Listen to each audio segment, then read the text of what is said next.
In Bundaberg's early years, the river flats along the north bank of the Burnett River were rich, fertile, and available for enterprising market gardeners.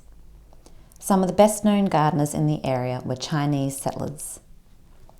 There was a lot of animosity between European and Chinese settlers in the late 1800s.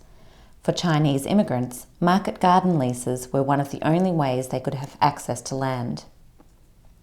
Within the first 11 years of settlement in Bundaberg, though, the Chinese market gardeners had basically taken on the role of supplying fruit and veggies to the growing township and the surrounding district. And by the 1920s, the Chinese community had become respected market gardeners in Bundaberg and a familiar sight selling their fresh produce door to door. A large number of Chinese cultivated fruit and veg along the flats between Hanbury Street and the river. Another main area for the gardens was the large block between Hinkler Avenue, Ferrymead, Patterson and Waterview Roads.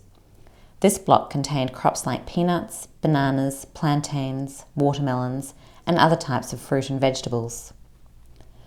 Well-known market gardener Ma Wah rented 20 acres of market garden land off Hinkler Avenue. He had 2 carts and 4 horses, and for many years his horse and cart laden with fruit, veggies and peanuts was a familiar sight trundling down the streets. Ma Wah also cultivated a large crop of plantains along Waterview Road and sold his produce in his shop near Kennedy Bridge. In July 1894, the Western Champion newspaper reported that Ma Wah won £3 6 shillings in prizes for vegetables at the Bundaberg show and not only gave the whole of his exhibits to the hospital, but offered a guinea also on receiving his prize money. If you would like to know more about early Bundaberg and the Chinese market gardeners, you can visit the Bundaberg Library.